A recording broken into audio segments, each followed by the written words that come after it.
Salmo 55. Comienza el salmista acá hablando de una situación difícil que él está atravesando y comienza diciendo: escucha, oh Dios, mi oración y no te escondas de mi súplica. Interesante porque lo primero que hace es llevarle el problema a Dios y lo más de destacar, lo más digno de destacar es que no es solamente una oración ritual, sino que claramente escuchen que dice: escucha, no escondas. Esa frase sería como diciendo: préstame atención, respóndeme, no retengas tu ayuda. Él era una oración que exigía una respuesta. En el 2 dice: esté atento y responde, clama mi oración y me conmuevo. La frase me conmuevo significa como que él está realmente compungido completamente, casi al punto de llorar. Y se lo cuenta a Dios, ¿no? Lleva a Dios su problema. Y la razón es, dice, porque el versículo 3 y el versículo 4 dice: a causa de la voz del enemigo, dice, la opresión del impío, porque sobre mí echaron iniquidad y con furor me persiguen. Acá encontramos algunas razones, pero lo principal acá es identificar al enemigo. Observen que dice, es alguien que está claramente opuesto a él y es alguien que no tiene a Dios en su corazón, porque dice impío. ¿Y qué fue lo que hicieron? Cargaron la propia injusticia de ellos, la cargaron sobre David.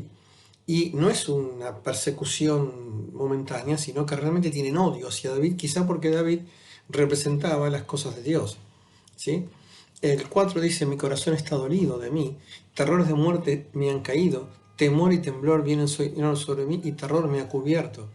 Él está hablando de que hay un dolor interior, pero también observa la última frase del 5, terror me ha cubierto. Es como que no, todo su ser está tapado sobre un manto de miedo y de terror. ¿Y qué solución ve a esto? Versículo 6. Dice: ¿quién me diese alas como de paloma? Volaría yo y descansaría. La solución que se le ocurre es escapar. Que Dios le otorgue algo improbable, alas, para que él pueda volar y descansar. Y el concepto de las palomas es interesante porque podemos mirarlo con Génesis 8, cuando Noé larga una paloma y al no encontrar un lugar sin suciedad, sin corrupción en la tierra, después del diluvio, vuelve, ¿no? Y es el corazón de él. Él, dándose cuenta de la situación en la que está rodeado, observen que en los versículos 7 dice: ciertamente huiría lejos, moraría en el desierto, me apresuraría a escapar del viento borrascoso y de la tempestad. Y él veía todo complicado y lo único que se le ocurrió es tomar alas como águilas y volar, alejándose, volar hacia la presencia de Dios. Después dice, versículo 9, destrúyelos, oh Señor, confunde la lengua de ellos. Esto hace referencia a Génesis 11, en la torre de Babel. Y la razón, porque he visto violencia y rencilla en la ciudad. Al igual que Dios hizo la confusión en aquella época, porque había mucho pecado y estaban todos unidos, bueno, Dios, Él le pide lo mismo que suceda, pero en la ciudad de Dios. Esto es lo increíble, ¿no? Observen 10 y 11. Día y noche la rodean sobre sus muros, iniquidad y trabajo hay en medio de ella, maldad hay en medio de ella, y el fraude y el engaño no se apartan. Hay mucho para decir, pero se repite en el 10, en medio de ella, y en el 11 dice, en medio de ella. Lo que antes era la ciudad santa, ahora tiene un corazón corrompido por el pecado. Y ahora va a mostrar la razón profunda de su dolor. Dice: porque no me enfrentó un enemigo, versículo 12, lo cual lo habría soportado, ni se alzó contra mí el que me aborrecía, porque me hubiera ocultado de él, sino tú, hombre, al parecer íntimo mío, mi guía y mi familiar.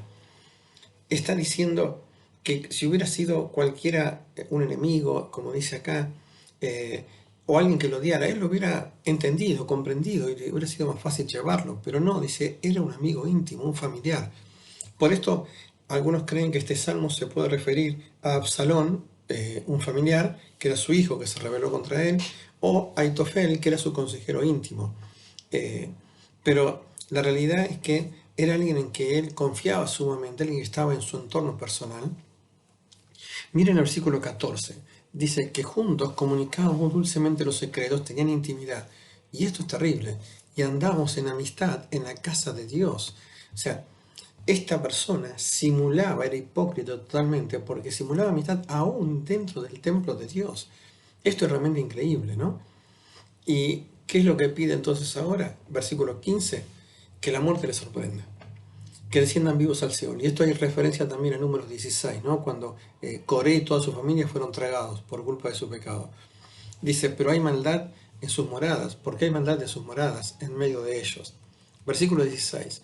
En cuanto a mí, a Dios clamaré y Jehová me salvará. Él dice, yo en cambio voy a seguir confiando en Dios y sé que Él va a actuar. Interesante el 17. Dice, tarde, mañana y mediodía era la forma de mirar los días de ellos. Dice, clamaré y oirá mi voz. O sea, va a ser una oración permanente, en todo momento, presentándolo delante de Dios porque sabe que Dios lo va a escuchar. 18 y 19 dice, Él redimirá en paz mi alma de la guerra contra mí, aunque contra mí haya muchos. Dios oirá y los quebrantará luego, el que permanece de la antigüedad por cuanto no cambia ni temen a Dios. Observen frases nada más. Primero Él redimirá, o sea, Él me va a solucionar el problema, Él me va a sacar de esta situación.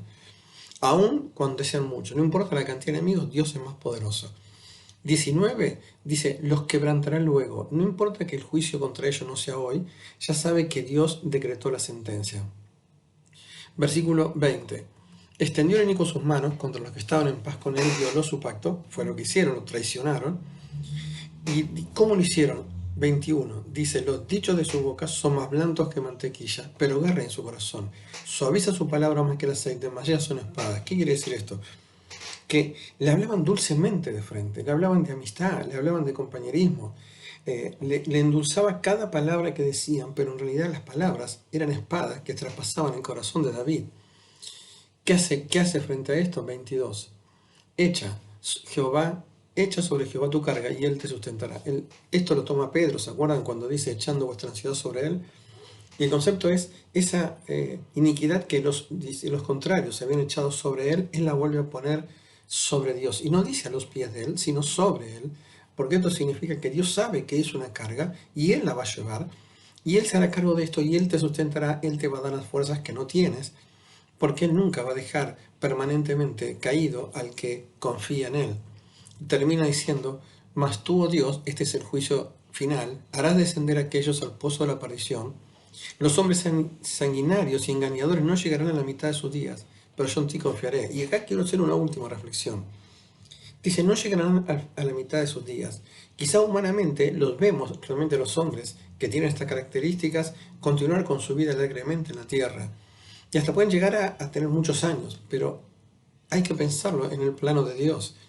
En el plano de Dios la vida continúa y lo que está diciendo entonces que aunque ellos en la tierra vivan muchos años, su final, su eternidad va a ser en el infierno, en el pozo de la perdición, mientras que el creyente va a seguir, y como él dice, yo sigo descansando en ti porque sé que el juicio tuyo al final es puro y santo. Este es un salmo de la traición, de los que te hablan dulcemente, de los que te hablan al oído, pero como él dice, por más que esa carga es muy difícil de soportar, recordá el 22, echa sobre Jehová tu carga y él te sustentará.